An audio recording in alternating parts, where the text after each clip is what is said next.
Yes, and we're live. I'm sorry up front, the light is very, very sucky. I'm sorry for that. I didn't manage to get my lights down. I'm in the living room and my kids are upstairs and I really don't want to disturb them. So it's a little bit less than usual, but I hope you're okay with it. I'll promise I'll finish it. I'll fix it for next time. I would love to share with you a little bit about role playing. Welcome. It's so awesome that there is actually someone here. Um, that's it's because I'm doing this for my patrons. Usually, there's a lot of difference in times, and so often people can't make it. So I'm really, really excited that you're here. Would love to hear from you. So let me know. Somehow I can't see here is the comments. Okay. Well, you see something? I can see it. That will be cool, right? I would love to talk with you about role playing. Why would you do it? What is it? Why would you do it? What kinds of role play do you have? Maybe give you a few ideas on how to start with it. I think it's really, really fun. And it's especially fun if you're starting with kink. I think role playing is perfect, which is actually why I'm doing the workshop now, because I'm lately thinking a lot about I want to introduce kink to like normal people. I mean, I'm very normal, but maybe some people are more normal than others. But what I mean is like vanilla relationships. So if you're in a vanilla relationship and you would love to know more about kink, I think that's wonderful. I think it's a great way to spice up your relationship and to find each other in different ways, to really bring back excitement and passion again, especially because there is really, really, it's really hard to prevent your relationship from being predictable, and even boring. So I think role playing is fun, would be wonderful. So this is what we're gonna do.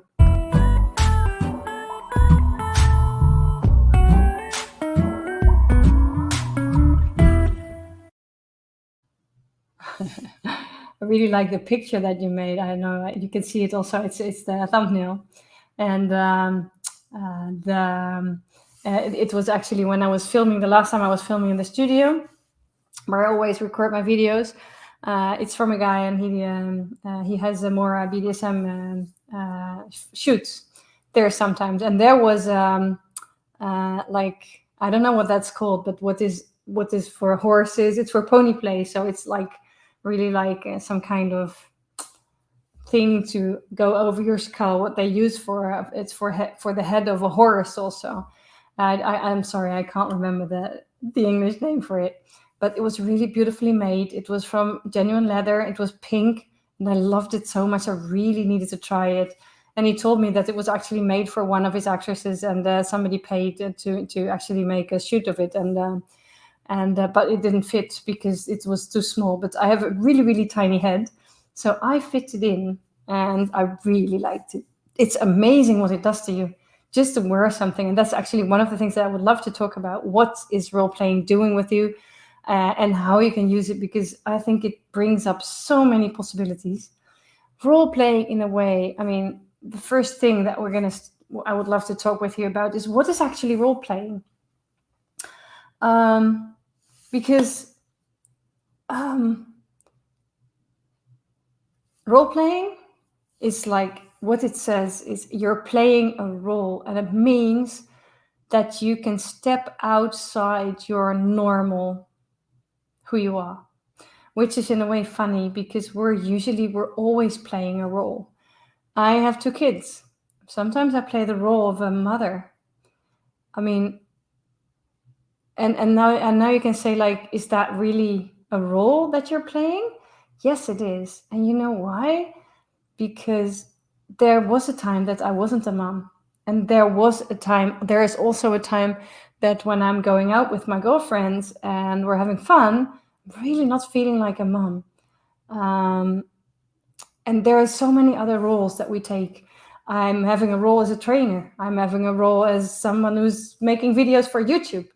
I'm having a role as a friend to my friends. I'm having a role as a partner to my partner. I'm having a role as a submissive. And I mean, they're all kind of. I just had this discussion today with whether is it is this part of your identity? Because what is, in a way, your identity? Does it mean that you're not you anymore if you take it away? And that's what, and that goes for nothing. Even if someone would take away my motherhood, I would still be me. So role playing is just adding to the huge scala of roles that you're already having in your life. And the fun thing is that it can broaden your horizon. It gives a safe space to explore. It gives a safe way to really get into a different mood, a different vibe. You can try different positions. Let's put it this way, because I think also dominance and submission, in a way, for me, it's a role.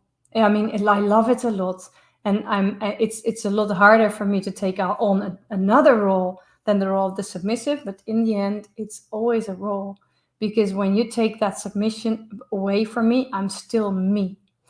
But the fact is that when I'm playing the role of the submissive, it gives me a lot of opportunities to explore.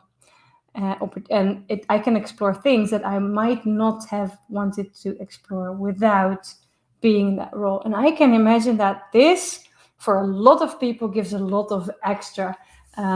If you want to explore a bit in the bedroom with power exchange, so that one of the partners is taking the lead and the other one is just following orders, and it just has to do what the other one is saying, that can be very, very exciting.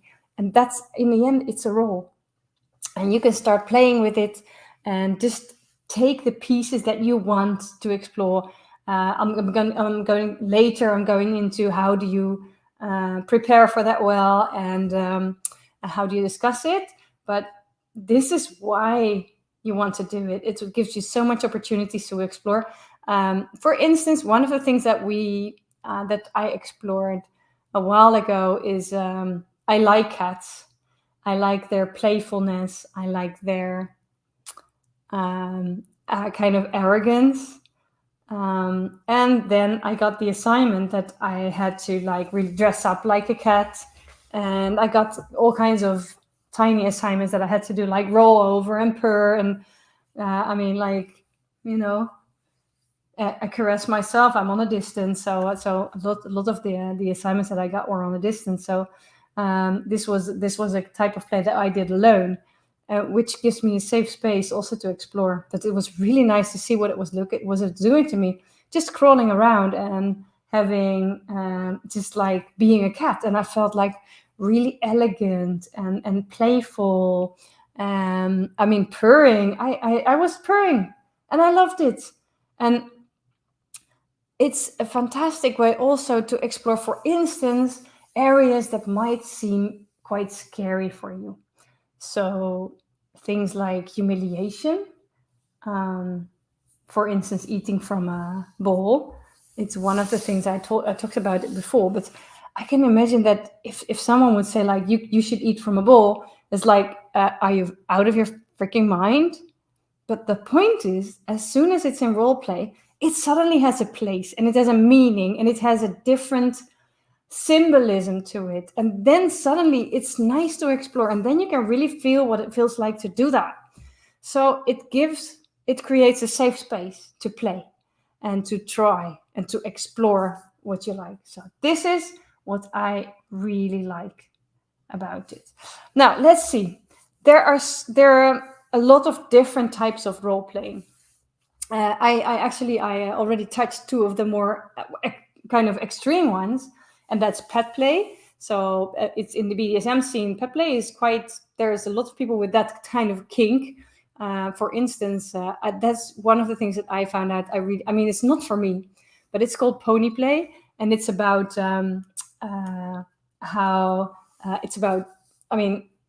people dress up like a pony. They even have like the hoofs, the big feet, and they create that, and they're completely covered in latex, and they have like beautiful, beautiful tails on their ass and on their heads. They have complete hats, and they look amazing. And people are really going all the way, and it's a piece of art, really. and they pull cards and stuff, and people are totally in love with it, and I can understand it. It's an art. So that's like the really extreme thing. But imagine that you can just play like, you're my kitty, you're my kitten, you're my puppy. That would also be wonderful if you play like this, and one of them is like the pet and the other is the pet owner. Can you imagine that? It will bring up like different qualities from you, different aspects of yourself that you might be a bit scared of to explore in a way, and then suddenly it brings up. So pet play is one part.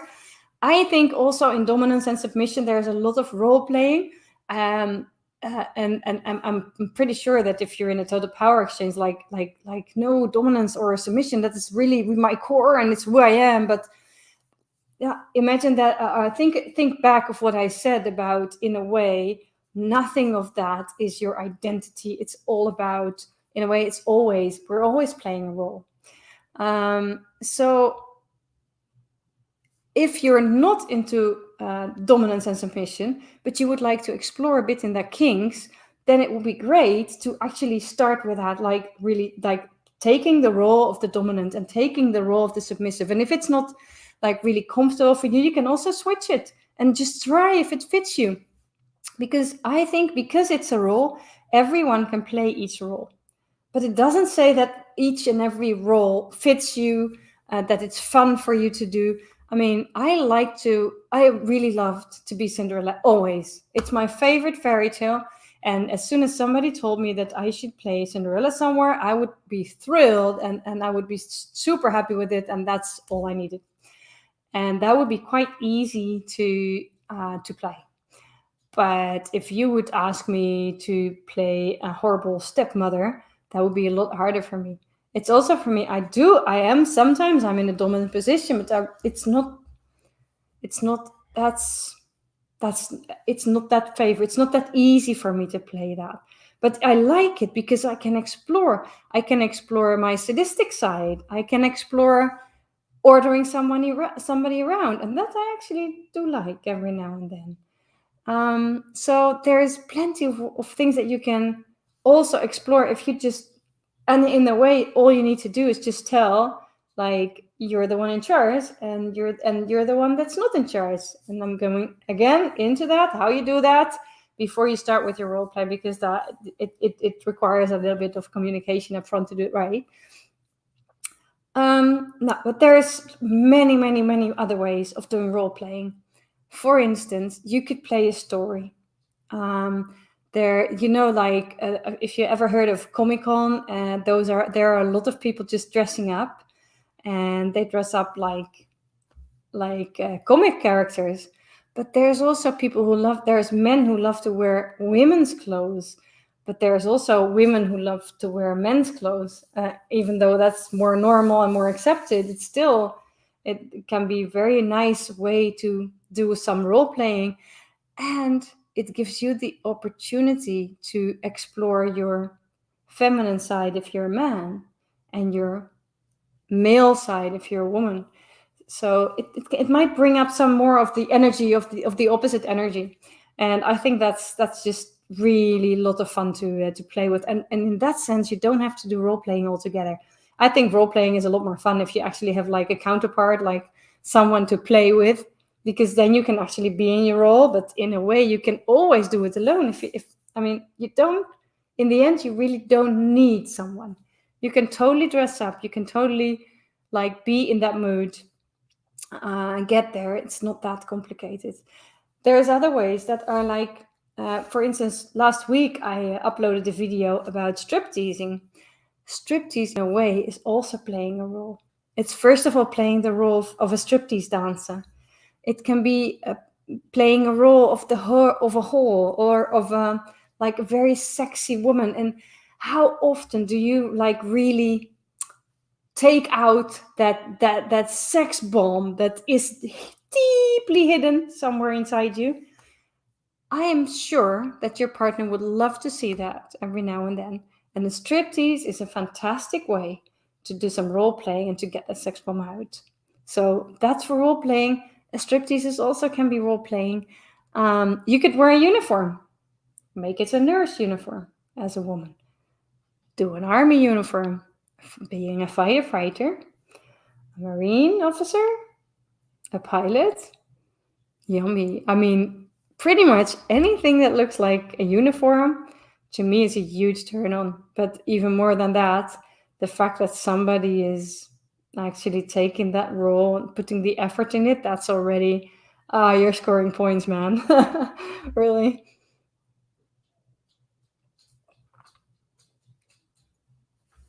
So it doesn't have to be so complicated. So is there a person that you think like, ooh, I would love to be that person once in a while? Just a second, I need to get the cat out.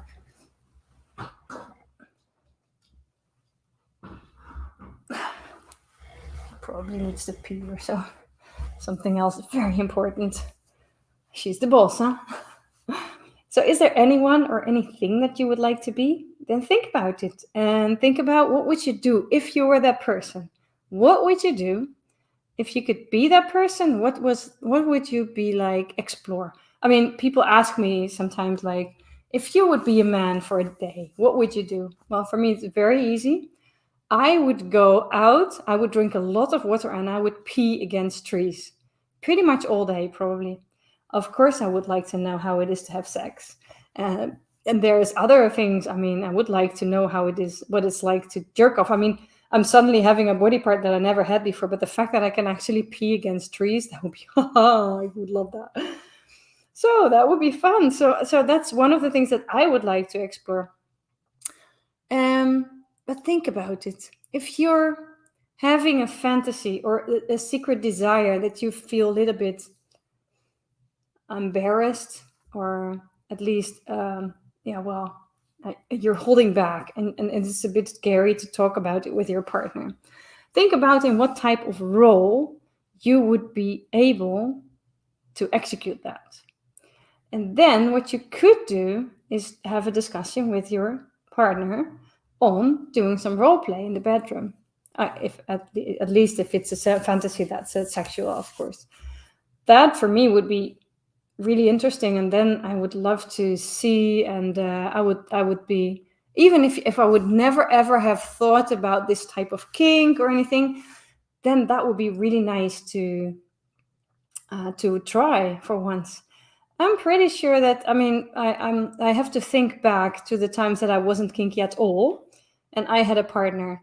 I'm very positive that if my former partner would have come to me and told me, listen, I would just really love to dress up with you as a woman and just like do a very sexy striptease for you. Would you be in for it? And would you be willing to fulfill a different role? And can we talk about it? That would be a lot less scary than talking about like, I really want to be dominated, and I want you to tell me what to do and all. That's, I mean, can you see that there is a difference in heaviness, more or less? So that maybe you could use the role play of exploring together, if there is something that you would like. And then you can also say, let's do the role play with dominance and submission. Of course, you can do that. Like, what would you think? Like, we're just gonna have an evening, and you're gonna be in charge. I'll just do anything that you say. I'm pretty sure that most people, men and women, might be interested in that. That's if you have submissive tendencies. The other way around is the same. If I would have my partner and saying like, listen, I just would love to see what happens if I can be in charge, and I want to do that, and we're going to talk about it up front and everything, and you're just going to have consent and everything. But the fact that someone would introduce to that, and I mean, I would feel it as an adventure. It would definitely appeal to my trust issues that I had and that I still have every now and then. I mean, it still scares me if I now, even when I share this example with you, it's just a little bit scary. But this will give me a very good idea of how I feel about it and what it's like, and it's such a safe way to explore. So that's, I hope I gave you now quite a few examples. Let me see if there are any comments. No, not yet. Good. Okay, so now, well, the next question is, why would you do role play? Well, I already explained it to you a bit. I think role play is not just if you have really a desire to do role play. I think role play is very interesting for every couple, because it creates a safe space where you can explore, and it creates like it's more kind of a playing environment. It's role play, right? Especially if you're like, I'm really dying for total power exchange, and that's pretty intense to start like that, and it's a lot. Maybe it's not the best idea to start there, but if you want to just like introduce your partner to stuff, then let's start with role play. Just see it. What type of role would I like to have? What type of role would I like you to have? And introduce it like that, and that would be fantastic to actually think about it. If you're watching this as a couple, I think this is fantastic. Just write down for yourself, the both of you, separately, write down a fantasy about who you want to be, or what you would want to be, and what you would love to see your partner in, what kind of role. I think you're going to have so much fun to talk about it and see what comes out of that. Yeah. I'm pretty much always very excited about that. Okay, so is this for you? Yes. I don't know you at all, but I think that role play is for you. And the reason why is because I think that role play it's because of the why. It's because that I think that role play creates safe space to play, and I think that playing is something that we don't do enough anyway. And I think it's gonna add so much to your relationship, and you're gonna explore so much. You're gonna discover so much about yourself and about how you feel about certain things. You're allowing yourself space to experience certain kinks. You're allowing yourself to let go of your shame and your embarrassment, because you're playing. So there's nothing really that it's not you, and that makes it safe. So it doesn't matter how vanilla you are. You're having vanilla straight missionary sex for 33 years, and still for you also, role play can be so exciting. It can bring playfulness into your relationship. So I just try it. Now, there's one important topic, of course, and that's how to do it right. If you want to do it right, there's one thing that you really need to do, and that's discuss upfront what is limits. I think it's a very good discussion you have anyway. But also, if you're in a role, you or your partner might just be taken away by the role that you're playing, and if you haven't made it very clear upfront what is allowed and what is not, and what would be desirable for each other and whatnot, then it's very easy also to go wrong. And then the magic in role playing happens when you feel safe, enough to play, to really dive into it. And the point is that if you're not taking the time and the effort to really talk about your limits and about what you're consenting to, it means that as a dominant, you all the time have to pay attention on whether what you do is actually working for your partner. And also for the receiving part, the submissive part, if you haven't discussed it well, you're all the time going to be somehow thinking about what's happening first, and is he or she really gonna keep me safe? And that's the last thing that you want. So if you want to do it right, make sure that you talk about your limits. Maybe it's a good idea. I always like to be surprised, but especially if you start for the first time or in the beginning, then I think it's really, really important to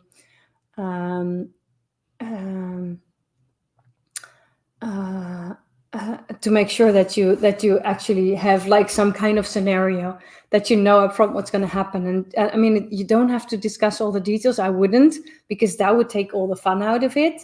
Especially if you're having someone who is in charge, then you want to like really be taken away and not having to bother again. And that happens if you discuss it up front, and especially in the beginning. This is also something you have to build up a bit of confidence in your partner and also in yourself, that you'll be able to know when someone's going too far. For a lot of women, it's hard to say no. Seriously. I mean, I'm super dominant, I'm super powerful, and still I also struggled in the beginning by saying no. I was just like accepting it because I thought it might please my partner or my dominant. And I just let it go. And later on, it was like, yeah, that was actually a bit too much. And then was like, why didn't you tell me? And I didn't, because I thought that I was killing the scene, or it wasn't that much, or that's not what it's supposed to be like. So also, it's very important that you actually discuss safe words. And yeah, well, I wanted to say something about how to deal with safe word, but I'm not going to do that, because I think it's how to deal with safe words, and it's a completely different topic anyway. So for this, I would say make sure that you just have safe words, that you're very clear about what it means. That if you say like an orange or yellow word, that it means that you need to check as the dominant or as the giving partner, that you need to check what is going on. But it doesn't mean that it really stops. But if somebody used like red, the safe word, that it stops the scene. And because you need to trust, as the dominant, you need to trust that your submissive, your receiving partner, is actually going to use it, because that's the only way that you can continue, and that you can really go full on in it. And for role playing, you want to be able to be full on, because if you have to all the time consider that what you're doing might harm the other partner, or she might or might not like it, then it's really hard to get along in it, and being dragged in it. Because the whole fun with role play is that you're really all the way going into that, you really feel a cat, that you really feel like Cinderella, that you really feel like Dracula or Frankenstein, or the Phantom of the Opera. I would love to have a scene with the Phantom of the Opera, by the way. Oh, that would be so awesome. So there are so many possibilities that you can do, and find whatever you feel. Now, I'm having an assignment for you, because I like assignments, of course. But also think about and write down. Take a pen and paper and write down for yourself what would be a scene, a role that you would like to have for once, even if it's just for once, just to try something. Like you want to really experience what it's like. And it can also be like, it can be a very slutty thing, or it can be a very innocent thing, or maybe you want to play a baby and you just want to be taken care of. It's totally fine. Maybe you want to be a mommy. Everything is possible. Maybe you want to be a teacher with a student. Maybe you want to be a general and a soldier. Maybe you want to be a hooker and a pimp, or a customer. And maybe you want to be raped. It's as much role play as the other role plays. It's a very, very hard one, and this is something that you cannot do with everyone, and it's also quite intense, and that requires a lot of preparation and all. But it's also part of role play. It's possible. Just think about it. What is the type of role play that you would like to do? I forgot one thing to say about how to do it right.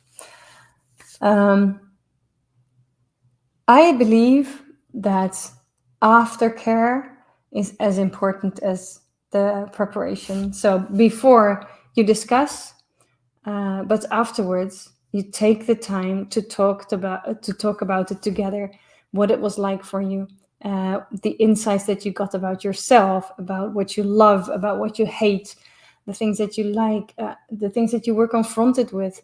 I told you I have a trust issue. This is always, role play is always confronting me in one way or another with trust. And those are some of my most amazing experiences. So I think it's really wonderful. I think it's very powerful to do role play, to add it into your relationship. So, well, take your assignment with you, find out what is your favorite role to play, and find someone to play it with. It would be great if you can do that with your partner. So I'm just wondering if just let me know in the comments if this would help you also to discuss a certain kink, to introduce it by role playing. I hope this was valuable for you. I'm actually kind of finished a bit earlier than I expected. There's probably a lot more to say about it, but I really don't want to fill the time with more than I need. So I'm going to end this live session. Thank you for watching, and we talk later.